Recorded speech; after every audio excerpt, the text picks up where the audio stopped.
प्रीती खंडागळे. आपण पाहता आवाज इंडिया मराठी. तर नजर टाकूया आजच्या महत्त्वाच्या घडामोडींवर. रांचीमध्ये जेपीएससी जेएसएससी परीक्षा वादावरून विद्यार्थ्यांचं विधानसभा घेराव आंदोलन अधिकच उग्र होतंय. मोठ्या संख्येने आंदोलकांनी सुरक्षा व्यवस्था तोडत विधानसभेच्या गेट क्रमांक 1 पर्यंत धडक मारली असून आपल्या मागण्यांसाठी ते तिथेच ठिय्या मांडून बसलेत. विद्यार्थ्यांनी पोलिसांचे अर्धा डझनहून अधिक बॅरिकेड्स तोडलेत. त्यानंतर विधानसभा परिसरातील तणाव वाढलाय.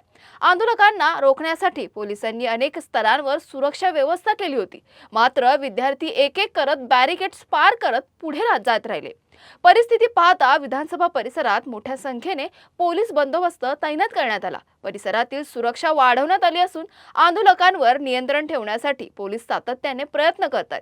विधानसभा परिसर सुरक्षेच्या पार्श्वभूमीवर प्रशासनाने आसपासच्या भागातील सुरक्षाही वाढवली आहे. मात्र आपल्या मागण्यांवर ठाम असलेले विद्यार्थी आंदोलन मागे घेण्यास तयार नसून त्यांचं आंदोलन सुरूच आहे.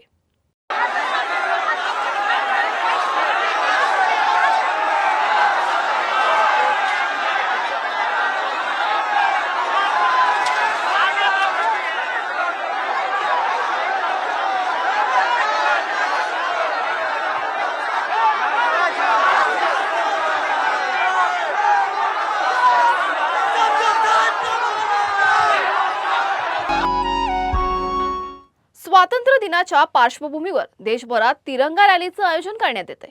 याच पार्श्वभूमीवर भाजपच्या वतीने आज मुंबईत मुख्यमंत्री देवेंद्र फडणवीस यांच्या उपस्थितीत भव्य तिरंगा रॅली काढण्यात आली. यावेळी मुख्यमंत्री देवेंद्र फडणवीस यांनी जोरदार भाषण करत देशभक्तीपर गाणंही गायलं. भारताच्या विकासाची घोडदौड आता कोणीही थांबवू शकत नाही असा विश्वास त्यांनी व्यक्त केला. भारताच्या प्रगतीला रोखण्याचा काही परकीय शक्तींकडून प्रयत्न होत असल्याचा दावा करत भारत जगातील महासत्ता बनेल अशी भीती त्यांना वाटत असल्याचं फडणवीस म्हणाले. मला आज 2 सागर दिसत आहेत, एक हिंद महासागर आणि दुसरा तिरंग्याचा महासागर असा उल्लेख करत त्यांनी उपस्थितांमध्ये उत्साह निर्माण केला. 2047 पर्यंत विकसित भारताचं स्वप्न पूर्ण करण्यासाठी तरुणाईने एकत्रितपणे पुढे जाण्याचं आवाहनही त्यांनी केलं. दरम्यान 1942च्या भारत छोडो आंदोलनाचा संदर्भ देत आता भारत विरोधी शक्तींना भारत छोडो म्हणण्याची वेळ आली असल्याचंही मुख्यमंत्री फडणवीस यांनी म्हटलं आहे. आज खरं म्हणजे मला 2 सागर दिसतायत. एक आपला हिंद महासागर समोर दिसतोय आणि दुसरीकडे तिरंग्याचा महासागर मला या ठिकाणी पाहायला मिळतोय. 15 ऑगस्टला येणाऱ्या भारतीय स्वातंत्र्य दिनाच्या आपल्याला शुभेच्छा देतो. 9 ऑगस्टला क्रांती दिन होता. क्रांती दिनापासून तिरंगा यात्रा आपण सुरू केली आहे. पुढची क्रांती 9 ऑगस्ट 1942 ची क्रांती ही करो या मरोची क्रांती होती. 1942 ची क्रांती ही भारत छोडोची होती. आताची क्रांती ही करो या मरोची आहे, पण ती विकसित भारत तयार करण्याकरता करो या मरोची आहे. आताची क्रांती ही या भारत विरोधी शक्तींना भारत छोडो म्हणण्याची क्रांती आहे. आताची क्रांती तुमच्या आणि आमच्या जीवनामध्ये परिवर्तन घडवण्याकरता आपल्याला एकत्रितपणे करायची क्रांती आहे. मुंबईतील वरळी मतदारसंघातील विविध समस्यांबाबत शिवसेना ठाकरे गटाचे नेते आदित्य ठाकरे यांनी आज महापालिका आयुक्तांची भेट घेतली. या भेटीत वरळीतील पाणी पुरवठा, शाळा, घरं, मोकळ्या जागा आणि मिलच्या जागांसह विविध प्रश्नांवर चर्चा झाल्याची माहिती आदित्य ठाकरे यांनी दिली. मोकळ्या जागांचा मुद्दा गंभीर असून काही जागा खासगी किंवा कंत्राटदारांच्या ताब्यात देण्याचा आरोप करत आदित्य ठाकरेंनी भाजपवर निशाणा साधलाय. अंधेरीतील 16 एकर जागेच्या मुद्द्याचाही त्यांनी उल्लेख केला. वांद्रे येथील फुटबॉल मैदानाच्या प्रश्नावर न्यायालयीन निकाल आपल्या बाजूने आल्याचा दावा करत त्यांनी पुढील लढाई सुरूच ठेवणार असल्याचं सांगितलं. दरम्यान पालिकेतील कंत्राटी व्यवस्था आणि कथित भ्रष्टाचारावरही आदित्य ठाकरेंनी जोरदार टीका केली. भविष्यात मोठं आंदोलन उभारण्याचा इशाराही त्यांनी दिलाय. मुंबईतील मोकळ्या जागा, कंत्राटदार आणि पालिकेच्या कारभारावरून आदित्य ठाकरे विरुद्ध सत्ताधारी असा संघर्ष पुन्हा एकदा तीव्र होण्याची शक्यता आहे. जी आमची चर्चा होती ती आमच्या मतदारसंघासाठीच होती. तसं पाहिलं गेलं तर वरळीतले जे आमचे स्थानिक विषय आहेत, मग सेंचुरी मिलचे ट्रान्झिट असो किंवा सेंचुरी मिलचं जे रिडेव्हलपमेंट आहे, तिकडच्या स्थानिकांना प्रत्येकाला घर मिळालं पाहिजे, या सगळ्या गोष्टी. मग कुठे पाण्याचा प्रश्न होता, कुठे शाळेचा प्रश्न. या विषयावर चर्चा झाली. तर वरळीचे आमचे सुनील शिंदेजी, मी, किशोरीताई आहेतच आणि आमचे सगळे नगरसेवक स्थानिक घेऊन आले. मोकळ्या जागेचा लढा हा फार मोठा आहे. हा महापालिकेच्या पेक्षा जास्ती मोठा मोकळ्या जागेचा विषय आहे, कारण काही म्हाडा येतं, काही MMRDचे प्लॉट्स आहेत आणि आपण पाहिलं असेल मुख्यमंत्र्यांबरोबर हा लढा सुरू आहे, कारण मुख्यमंत्री स्वतः आपल्या मित्रांना किंवा भाजपच्या आमदारांना 16 एकर जागा मुंबईतल्या मोकळ्या जागेच्या जवळपास फुकटात देत आहे. म्हणजे तो जो एक अंधेरीतला प्लॉट दिलेला आहे, जवळपास 400 कोटीचा प्लॉट 21 लाखात दिलेला आहे आणि 21 लाख पर इयर म्हणजे काहीच नाही. 2 म्हाडाचे प्लॉट फ्री ऑफ कॉस्ट दिले. त्याच्या विरुद्ध आमचा मोर्चाची तयारी सुरू आहे.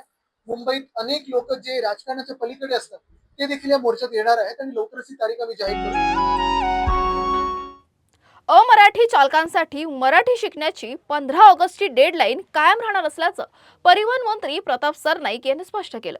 मराठी शिकण्यासाठी देण्यात आलेल्या मुदतीत कोणतीही वाढ केली जाणार नसल्याचं त्यांनी सांगितलं. 1 मे पासून चालकांना मराठी शिकण्यासाठी 105 दिवसांची मुदत देण्यात आली होती. यासाठी तब्बल 1600 शिक्षकांच्या माध्यमातून प्रशिक्षण देण्यात आलं असून 1.5 लाखांहून अधिक अर्ज प्राप्त झाल्याची माहिती सरनाईक यांनी दिली. दरम्यान 17 ऑगस्ट पासून प्रवाशांसोबत जुजबी मराठीतही संवाद साधता न येणाऱ्या चालकांवर आरटीओ कायद्यानुसार कारवाई केली जाणार आहे. मराठीचं प्रमाणपत्र असलं तरी आरटीओ अधिकारी प्रत्यक्ष तपासणी करणार असल्याचंही प्रताप सरनाईक यांनी स्पष्ट केलं आहे. Nashik Pune semi high speed railway सरळ मार्गे व्हावी या मागणीसाठी आमदार सत्यजित तांबे यांच्या नेतृत्वाखाली नाशिकच्या सिन्नर येथे चक्काजाम आंदोलन सुरू होतं. आंदोलनस्थळी मंत्री गिरीश महाजन यांनी फोनवरून संवाद साधला. यावेळी सत्यजित तांबे यांनी 3 प्रमुख मागण्या मांडल्या. डॉक्टर अनिल काकोडकर यांच्या अध्यक्षतेखालील तज्ज्ञ समितीला मुदतवाढ न देता 60 दिवसात अंतिम अहवाल द्यावा. समितीने केवळ तांत्रिक किंवा नफा तोट्याचे गणित न पाहता जनभावनेचाही विचार करावा आणि तालुका व गाव पातळीवर जनसुनावणी किंवा ग्रामसभा घेऊन नागरिकांची भूमिका जाणून घ्यावी अशी मागणी करण्यात आली. या तिन्ही मागण्या प्रशासनाकडून लेखी स्वरूपात मिळाव्यात अशी ठाम भूमिका आमदार तांबे यांनी घेतली आहे. मुख्यमंत्री आणि मंत्री गिरीश महाजन यांनी सकारात्मक प्रतिसाद दिल्याचं त्यांनी सांगितलं. दरम्यान हे आंदोलन कोणाच्याही विरोधात नसून जनभावना सरकारपर्यंत पोहोचवण्यासाठी असल्याचं स्पष्ट करत जोपर्यंत रेल्वे धावणार नाही तोपर्यंत लढाई थांबणार नाही असा इशारा त्यांनी दिला आहे. महाराष्ट्रातील जिल्ह्यांच्या नामांतराचा मुद्दा पुन्हा एकदा चर्चेत आलाय. औरंगाबाद, उस्मानाबाद आणि अहमदनगर नंतर आता बुलढाणा जिल्ह्याचं नाव बदलण्याची मागणी करण्यात आली. विशेष म्हणजे भाजपच्या आमदार श्वेता महाले यांनी याबाबत थेट मुख्यमंत्री देवेंद्र फडणवीस यांना पत्र लिहिलं. बुलढाणा जिल्ह्याचं नाव राजमाता जिजाऊ नगर करावं अशी मागणी आमदार श्वेता महाले यांनी केली आहे. राजमाता जिजाऊ साहेबांची जन्मभूमी असलेल्या सिंदखेडचा राजाचा सन्मान आणि शिवप्रेमींच्या भावनांचा आदर करण्यासाठी ही मागणी करण्यात आल्याचं त्यांनी म्हटलंय. बुलढाणा जिल्ह्याला मोठं ऐतिहासिक, धार्मिक आणि पर्यटन महत्त्व आहे. जगप्रसिद्ध लोणार सरोवर, शेगाव, मेहकर मधील श्री शारंगधर बालाजी मंदिर, ज्ञानगंगा अभयारण्य आणि सैलानी बाबा दर्गा यांसारखी अनेक महत्त्वाची ठिकाणं या जिल्ह्यात आहेत. राजमाता जिजाऊ साहेबांनी छत्रपती शिवाजी महाराजांच्या मनात हिंदवी स्वराज्याचं बीज रोवलं. त्यामुळे त्यांच्या जन्मभूमीच्या सन्मानासाठी जिल्ह्याला राजमाता जिजाऊ नगर हे नाव देण्यात यावं असा युक्तिवाद आमदार महाले यांनी केलाय. दरम्यान मुख्यमंत्री देवेंद्र फडणवीस यांनी या मागणीची दखल घेत प्रशासनाला पुढील कार्यवाही करण्याचे निर्देश दिल्याची माहिती आहे. त्यामुळे बुलढाणा जिल्ह्याच्या नामांतराची ही मागणी प्रत्यक्षात किती पुढे जाते याकडे आता सर्वांचं लक्ष लागलं आहे. ठाणे जिल्ह्यासाठी दिलासादायक बातमी समोर आली आहे. बदलापूर जवळील बारवी धरण 100% भरलं असून धरण ओव्हरफ्लो झालंय. आज पहाटे 4 वाजता धरणाचे 11 दरवाजे उघडण्यात आले असून त्यातून सुमारे 2500 क्युसेक वेगाने पाण्याचा विसर्ग सुरू आहे. बारवी धरणाच्या पाणलोट क्षेत्रात यंदा आतापर्यंत 2002 मिलीमीटर पावसाची नोंद झाली आहे. ठाणे, कल्याण, डोंबिवली, उल्हासनगर, अंबरनाथ आणि मीरा भाईंदरसह अनेक भागांसाठी बारवी धरण महत्त्वाचा पाणी स्रोत असल्याने धरण पूर्ण भरल्याने नागरिकांना मोठा दिलासा मिळालाय. दरम्यान पाण्याचा विसर्ग सुरू झाल्याने नदीकाठच्या गावांना प्रशासनाकडून सतर्कतेचा इशारा देण्यात आलाय. नागरिकांनी नदी पात्राजवळ जाणं टाळावं आणि प्रशासनाच्या सूचनांचं पालन करावं असं आवाहन करण्यात आलं आहे. मुंबईत सोन्या चांदीच्या दरात किरकोळ चढ उतार पाहायला मिळते. 24 कॅरेट सोन्याचा किरकोळ भाव सुमारे 1,44,820 रुपये प्रति 10 ग्रॅम, तर 22 कॅरेट सोन्याचा भाव 1,32,750 रुपये प्रति 10 ग्रॅम इतका आहे. दरम्यान 999 शुद्ध चांदीचा दर अंदाजे 2,26,750 रुपये प्रति किलो इतका नोंदवण्यात आलाय. जागतिक बाजारातील संकेत आणि मागणीतील चढ उताराचा परिणाम रिटेल तसेच MCX बाजारातील दरांवर दिसून येत आहे. बातमीपत्रात वेळ झाली इथेच थांबण्याची. अशाच महत्त्वाच्या बातम्या बघण्यासाठी पाहत राहा आवाज इंडिया मराठी, शोध सत्याचा.